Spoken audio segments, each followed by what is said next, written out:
大家好，我是 FCG RJ。那就在今天8月8号 ，MD 迎来了新的一波更新哦。那其实，在前几天就有一些小更动先出现了。那首先是你们可以看到最直接的是这个啦，就是界面的改动，任务跑到左下角，然后这边一点进去就可以点到排名，对，这样。然后前几天还有针对 UI 做一些更新啦。首先是这个陨石的话会有计数器，那就是你陨石上面会有对面玩家特招的次数，然后10张以下的话会常驻显示张数，然后这些剩下的应该都还好啦。然后合成可以一次合4张以上，如果你想要拼那个钻卡的话，这个应该还不错，就方便很多。还有一些那个针对动画的改动啦，就那个天庭号增加了新的特效，还蛮帅的，你们应该都有看到网络上有影片了啦，所以应该就不用多讲。然后今天更新的话，主要还有一个是宣布下个月有 DC 杯。那具体 DC 杯的话是18号到30号，所以是9月的最后4天，27到30号2阶这样子。好，那蛮那个的，蛮紧凑的。没想到下个月就有 DC 杯了，世界赛历史结束又可以打 DC 杯了，好不好？没有拿世界冠军的，又要再拼一次，好不好？然后还有一个改动也还不错啦，就是之前你们不是买场地会有那个音乐嘛？然后以前你只能听对手了，但现在你可以听自己的。然后具体的设定的话是在这个地方，就是你点到设定里面，游戏设定里面，然后这个决斗这里，然后你拉到最下面有一个这个决斗场地主题背景音乐设定，对吧？你按靠近萤幕场地站，你就可以听自己买的那个音乐了。OK， 好，那 UI 的部分大概就是这样子啦。那个早该改好不好？那我买场地对面爽的道理，对不对？那接下来就是这个 Shop 啦。这一次出了，首先小米意图，我自己觉得原图好像好看一点，所以我应该不会抽。然后就是这个速生，今天8月8号 MD 是更新了这一包卡包，那出了速生啦。那速生我听到蛮多人一直都蛮期待的，那也是终于在这一次更新了。那废话不多说，我们马上来讲一下这包怎么抽，该不该抽，值不值得抽，然后速生在环境上怎么样。好，那首先这边有守护者，然后冰结界跟 RR， 然后速生的这些组件，那还有速生会用到的神屋这样子，那还有这样燕贝。具体要留的张数的话，这个 RR 无所谓吧。然后就我们都以竞技玩家的角度来讲啦，就 RR 的话应该无所谓。然后冰结界也还好，不是一套特别能竞技的卡组。那你真的想玩再自己留，我就不讲张数了。然后3x的话也是旧卡不说了。然后这个的话，我自己觉得用处也是比较一般，比较一般，对。就可能天敌可以丢之类的吧，就它被送到目的是有效果的，所以你可能可以考虑先留个1张，不要全拆。然后这边速生的话，这个守护者2张，然后神屋要满，然后这个刺猬就无所谓啊，也不讲了。然后小红帽的话3张，龙涎机要3张，冰结界你们自己想好。然后速生这个结界3张。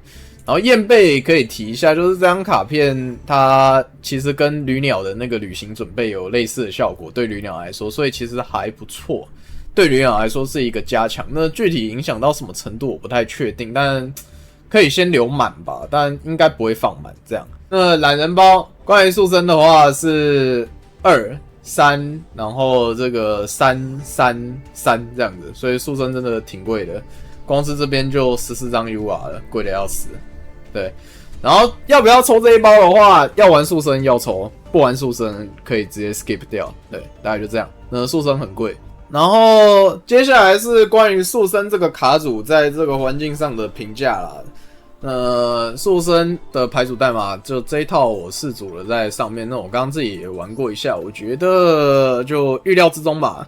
就先攻耐坑性不错，然后卡手率有一定，但没有那么。也还好啦，也没有到真的超卡，但这些组件应该是不能再少了。然后后手的话比较弱，就很依赖手坑，就中规中矩的一套牌组吧。然后千查是我随便塞的，对。我想说试试看，但刚刚一把都没抽到，可以换其他手坑也行。构筑上的话大概就这样吧，然后额外我也没什么讲究，就随便塞一塞这样子。那大家可以自己再去做调整，因为这个也算是我第一天玩速生啦，之前就是都是坐在他对面。OCG 的话我是没有玩过速生的，嘿，所以今天也算我第一天玩。那这个卡组的话，整体来说还是比较简单的啦。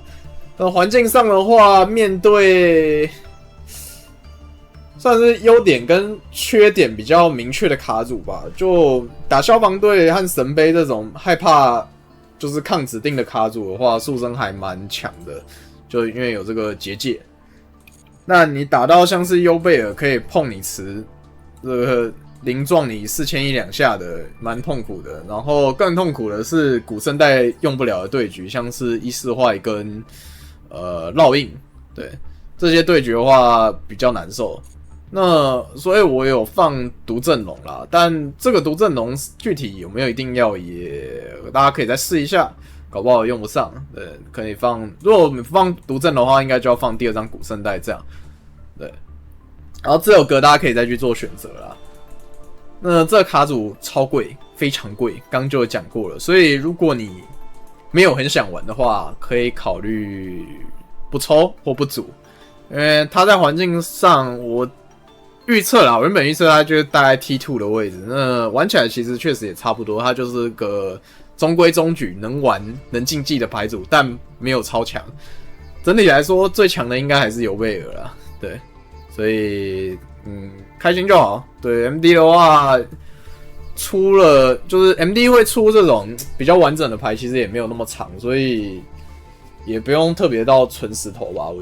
我自己觉得啦，就可以考虑组来玩，不想玩的就算了。对，你可以纯石头等下一个卡组。嘿，因为影片不足8分钟，所以我现在要补一点时间，补个几秒。所以首先那个我昨天玩了一下，我后来又觉得那个 PSY 有点放不了，因为速生的终端比较薄一点，就它还蛮依赖就手坑联防的，所以你有时候 PSY 卡在手上真的会挡不住，所以我觉得可能校本要考虑放一下。然后马格其实还不错，因为马格可以捡那个牌组的其他龙族，像龙玄机啊、古圣代啊，这些都可以捡，这个老头也可以捡。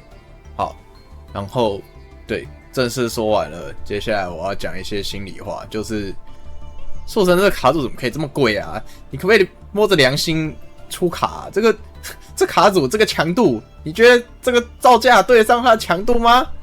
前面那个优贝尔，前面那个阎王就这么贵而已，这个怎么可以这么贵？那全部都是 UR，龙玄机也 UR， 这个也 UR， 这个结界也 UR， 然后你还要放神屋，贵的要死，抢钱啊！太扯了吧！好，那水时间的部分就到这里。那本期影片就到这边，喜欢我的影片的话，别忘了订阅我的频道。有任何问题，欢迎在影片下方留言或到实况上来询问。觉得做不错的话，也可以加入会员，你的支持就是我最大的动力哦。我是 FC 贾正，我们在这影片再见，拜拜。